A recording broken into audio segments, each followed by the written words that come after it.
Whispers beneath the golden lights. The city was dressed in gold that evening. Streetlights shimmered against the rain-washed pavement, turning every step into a quiet reflection of forgotten dreams. Hannah stood by the cafe window, her fingers wrapped around a cup of untouched coffee, watching strangers pass as though they were shadows from another life. She had not come to the cafe for romance. She came to escape loneliness. The door chimed softly. Scott entered with the quiet confidence of a man who had learned to survive storms, both the kind that fell from the sky and the ones that lived inside the heart. Rain dotted the collar of his coat. When his eyes lifted and met Hannah's, something unseen shifted between them. He didn't look away. He walked toward her table as though drawn by something older than memory. "Is this seat taken?" he asked. Hannah shook her head, unsure why her pulse suddenly felt louder than the rain outside. "No." Their conversation flowed easily, about favorite books, forgotten dreams, and the strange comfort found in late-night cafes. Scott spoke of his childhood friend Dave, who believed love was a distraction from ambition, and of McCain, the brother he had lost touch with after life pulled them in opposite directions. Hannah smiled softly and shared stories of her sister Somali, who painted sunsets on broken walls, and her best friend Brenda, who swore that every woman meets her destiny when she stops looking for it. "You look like someone who's waiting for something," Scott said gently. "Maybe I am," Hannah replied. "Or maybe I'm afraid I already missed it." Over the weeks that followed, their lives began to intertwine. Hannah introduced Scott to Ruby, the cafe owner who knew everyone's secrets and none of their regrets. He met Arya and Nora, Hannah's childhood friends who argued like sisters and loved like guardians. Scott brought Hannah into his own orbit. Kai, the restless traveler who never stayed anywhere long, and Hugo, the quiet poet who believed heartbreak was just another form of art. Each name became a thread in the tapestry of their unfolding story. Each voice, adding depth to the fragile love forming between two souls who had once believed they were unlovable. And beneath the golden lights of that little cafe, Hannah and Scott began to realize something terrifying and beautiful. They were no longer running from loneliness. They were running toward each other. Hannah was laughing when it happened. They were sitting on the steps outside the cafe, the city humming around them like a living heartbeat. Scott had just finished telling her how Kai once tried to learn the guitar in 3 days and ended up writing a terrible love song for a woman who never existed. Hannah leaned into him, still smiling, and then she saw McCain. He stood across the street, frozen in place, staring at Scott as if he had seen a ghost. The smile drained from Scott's face. "Hannah, I need a minute," he said, already on his feet. She watched them meet in the middle of the sidewalk. Words exchanged too quietly for her to hear, hands moving sharply through the air. McCain looked angry. Scott looked afraid. When Scott came back, the night felt different. "I thought he left the city," Hannah whispered. "He did," Scott replied, his voice hollow. "Until tonight." They walked in silence until they reached Hannah's apartment building. At the door, she stopped him. "Don't shut me out," she said. Scott closed his eyes, as if choosing between truth and comfort. "McCain and I didn't just drift apart," he confessed. "I walked away from him when he needed me the most. I was chasing a promotion, a future I thought would make me whole. Instead, I lost my family." Hannah reached for his trembling hand. "Why didn't you ever go back?"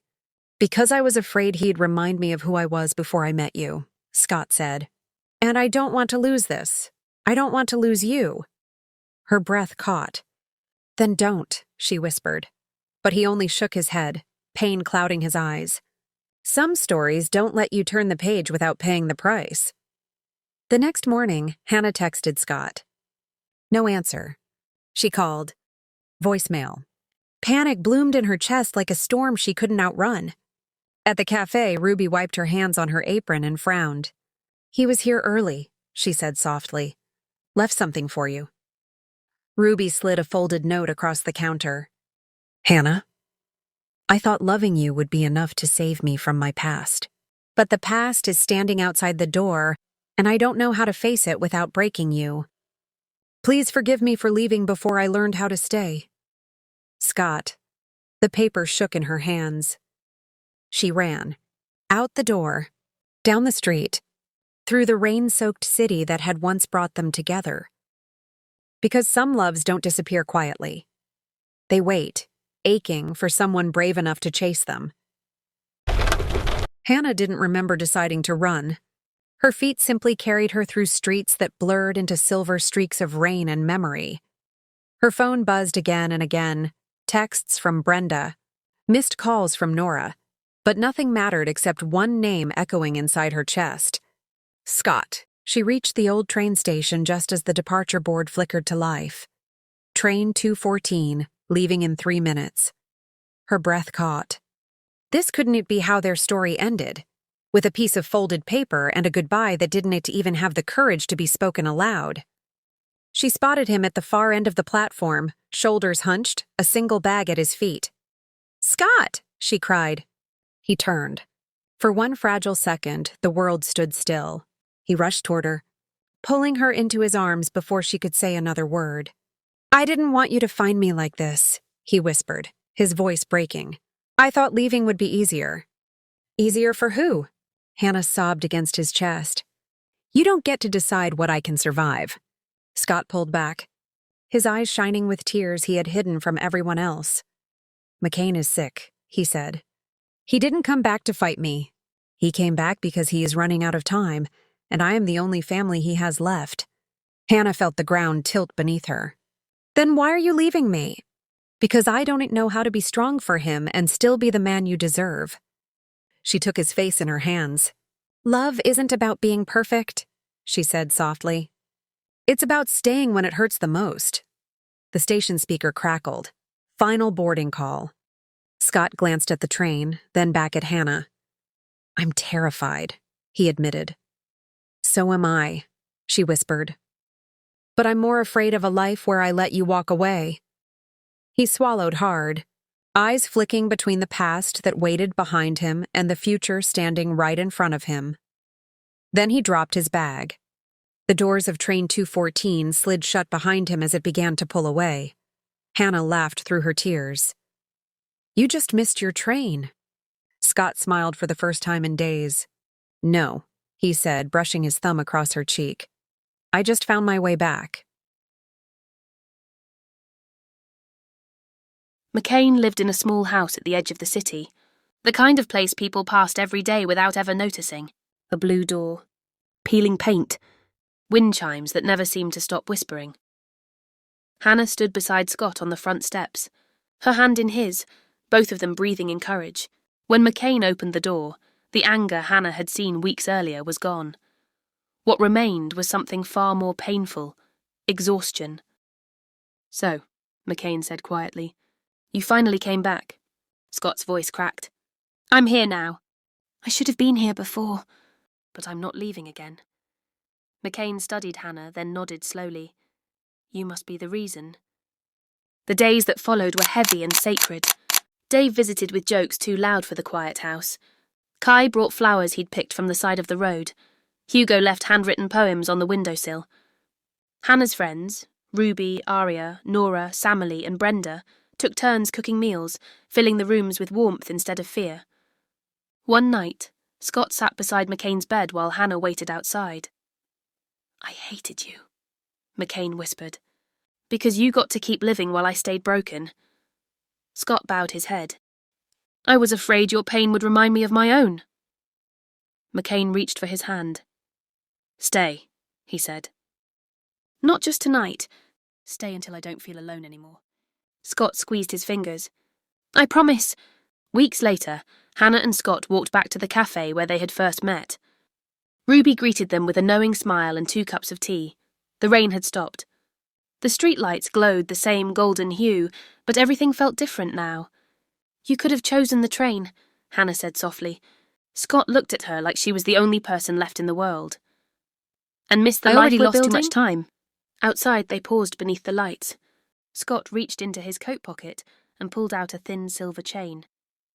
"I don't know what the future holds," he said, voice trembling, "but I know who I want to face it with." Hannah's heart forgot how to beat. And in that fragile glow, where loneliness once lived, love finally learned how to stay. Hannah didn't answer Scott right away. Not because she didn't feel it, but because she felt it too deeply. Her fingers trembled as she traced the thin silver chain resting in his palm. It wasn't a ring. It wasn't a question. It was a promise. "I don't need perfection," she whispered. "I just need truth." Scott stepped closer, resting his forehead against hers. "Then here's mine. I will choose you, even when choosing you is hard." She closed her eyes. "Yes," she breathed. The call came 3 nights later. McCain had been rushed to the hospital. The waiting room smelled like disinfectant and prayers. Brenda paced. Nora sat with her head in her hands. Kai stared at the wall like he was trying to see through it. Scott didn't speak. He just held Hannah as if letting go might make the world fall apart. Hours passed before the doctor finally appeared. "He's stable," the doctor said. "But the next few days will tell us everything." Hannah felt Scott's knees weaken. And for the first time, she wondered if love was strong enough to survive what was coming. That night, Hannah found Scott alone on the hospital rooftop. Rain misting his hair, the city stretching endlessly below. "McCain used to write music," Scott said quietly. "There's a song he never finished. He told me once it was about forgiveness, but he never found the words." Hannah reached into her bag and pulled out a folded page. "What if you help him find them?" she asked. Scott stared at the blank paper in her hand, realization softening his grief. "Maybe that's why you're here," he murmured. "Not just to love me, but to save parts of me I didn't know were broken." And under a bruised sky, with hope barely breathing between them, Hannah knew something beautiful was still waiting to be born. McCain survived the night. The doctor called it a miracle, but Hannah called it stubborn love refusing to let go. While Scott stayed at the hospital, Hannah returned to the blue-doored house to pick up fresh clothes for him. In McCain's bedroom, she found a dusty box tucked beneath the bed. Inside were dozens of unsent letters, each one written to Scott. She read only the first line of one. "I don't know how to forgive you, but I want to." Her chest tightened. She brought the box to the hospital that evening. Scott sat at McCain's bedside, holding one of the letters, tears falling freely for the first time in years. "I thought you hated me," Scott whispered. "I was angry because I still loved you," McCain replied weakly. "Anger was easier than missing you." Scott pressed his forehead to his brother's hand. "I missed you every day." Hannah stood in the doorway, realizing that love didn't only arrive between two hearts. It traveled through families, through regret, through forgiveness that took years to form. Weeks later, McCain was strong enough to sit outside in the small backyard. Hugo brought a guitar. Kai brought coffee. Ruby brought laughter. Somali painted the blue door anew. Scott held the old, unfinished lyrics in his hands. "I don't know how it ends," he said. Hannah squeezed his fingers. "Then let it begin again." Scott strummed the first uncertain chord. And under a sky that had seen too much sorrow, a song finally found its voice, soft at first, then braver, until it filled every broken space between them. Love had not erased the pain, but it had given it a reason to heal. The call came just after midnight. Hannah was asleep with her head on Scott's chest when his phone began to vibrate like a warning. He answered in a whisper, but she saw the color drain from his face. "They found something new," he said after he hung up. "A complication. They don't know how much time McCain has now." Silence filled the room, the kind that presses on your lungs. Hannah slid out of bed and stood in front of him. "Then we don't wait for tomorrow," she said. "We make tonight count." By morning, everyone had gathered at the hospital chapel. Ruby brought flowers from the cafe windowsill. Brenda cried through the entire process. Nora braided Hannah's hair with shaking fingers. Somali pinned a small gold ribbon into her dress. Kai stood beside Scott like a silent shield, while Hugo held the guitar. McCain watched from a wheelchair, his eyes bright despite the weakness in his body. "I didn't think I'd live to see this," he whispered. Scott knelt in front of Hannah. "I don't have a ring," he said, voice breaking. but I have my whole life. She cupped his face, tears spilling. Then that's more than enough.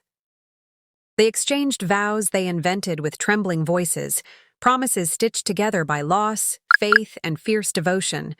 No music played, no bells rang.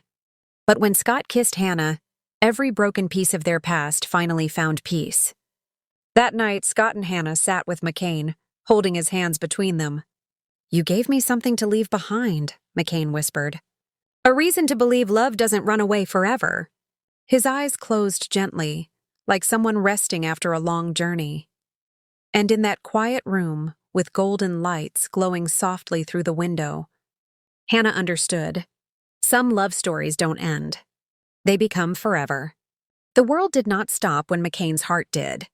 Sunlight still spilled through the hospital curtains. Nurses whispered in the hallway. A cart rolled by with cups of coffee no one wanted. Hannah watched Scott sit motionless at his brother's bedside, still holding McCain's hand as if warmth might return if he held on long enough. She knelt in front of him. "You don't have to be strong today," she said softly. He finally looked at her, eyes red but steady. "You saved him, Hannah. You gave him peace." She shook her head. "We gave each other peace. The funeral was small, held in the backyard of the house with the blue door. Samali finished repainting it the night before, the brightest blue she could find. Hugo played the guitar while Scott sang McCain's unfinished song, his voice trembling but unbroken. The lyrics were simple, but every word carried the weight of forgiveness. "I left you in the dark, but love kept the light on." People cried openly. Ruby, Brenda, Nora, even Dave, who had always said love was a distraction. Afterward, Scott slipped the silver chain over Hannah's neck. "So I never forget," he whispered. Months passed. Hannah and Scott returned to the cafe often, sitting at the same window where everything had begun. The golden light still flickered in the evenings, and sometimes Hannah could almost see McCain leaning against the doorframe, smiling. One night, Scott said, "I used to think love was something you earned after you fixed yourself." Hannah smiled gently. "And now?" "Now I know love is what fixes you." She rested her head on his shoulder as the rain began to fall again, not in sadness, but in quiet blessing. And beneath the golden lights, their story continued, not without scars, but with a love brave enough to hold them. A year passed, soft and slow. The cafe became their second home. Ruby added a small sign near the window, reserved for love stories. Hannah laughed the first time she saw it, but Scott only squeezed her hand. The house with the blue door no longer felt like a place of sorrow. Samali turned the spare bedroom into a tiny art studio. Kai drifted in and out of the city, but always came back. Hugo published his first poetry booklet and dedicated it to "The Brother I Never Had." Life had not erased grief. It had learned how to walk with it. One evening, under the familiar glow of the streetlights, Scott stopped in the middle of the sidewalk. "Hannah." She turned, puzzled. He took out a small velvet box, not because love needed a symbol, but because sometimes it deserved one. "I already chose you once," he said, "but I want to keep choosing you. Every morning, every mistake, every miracle." Her tears fell before she could speak. "Yes," she whispered. "Always yes." They married in the cafe. Ruby cried harder than anyone. Brenda organized the chairs. Nora lit candles. Arya sang softly while Hugo played guitar. Dave stood in the back, smiling like a man who had finally been convinced love was real. As Hannah walked toward Scott beneath strings of glowing lights, she realized something beautiful. They were no longer running from loneliness. They were carrying it gently into a life filled with hope. And in a city dressed in gold, where broken hearts once hid in silence, two souls chose to stay, again and again, whispering love into forever. Marriage didn't arrive with fireworks. It arrived with mornings. With Scott burning the toast and Hannah stealing his coffee anyway. With soft arguments about which song McCain would have loved most playing in the background. With the silver chain still warm against her skin every time she touched it. One rainy afternoon, Hannah stood in the bathroom staring at two faint pink lines. Her heart forgot how to breathe. She told Scott that evening at the cafe, sliding the test across the table where their story had begun. He stared at it for a long moment, then slowly covered his mouth. Hannah. His voice broke into laughter and tears at the same time. Are you serious? She nodded. He stood so fast he knocked over his chair and wrapped her in his arms, whispering again and again, We're going to be parents. We're really going to be parents. Ruby clapped. Nora cried. Brenda screamed. Even Dave wiped his eyes when he heard the news. They decided to raise the baby in the house with the blue door. Samalee painted a mural in the nursery, golden lights stretching across a night sky. Hugo wrote a poem for the unborn child. Kai brought a tiny pair of shoes from a country no one could pronounce. One evening, Scott stood in the nursery doorway, hand resting on Hannah's growing belly. If it's a boy, he said softly, I want to name him McCain. Tears welled in her eyes. And if it's a girl? He smiled. Then she'll be our miracle either way. Under the soft glow of new lights, with love finally louder than loss, Hannah realized their story was no longer just theirs. It was becoming a legacy,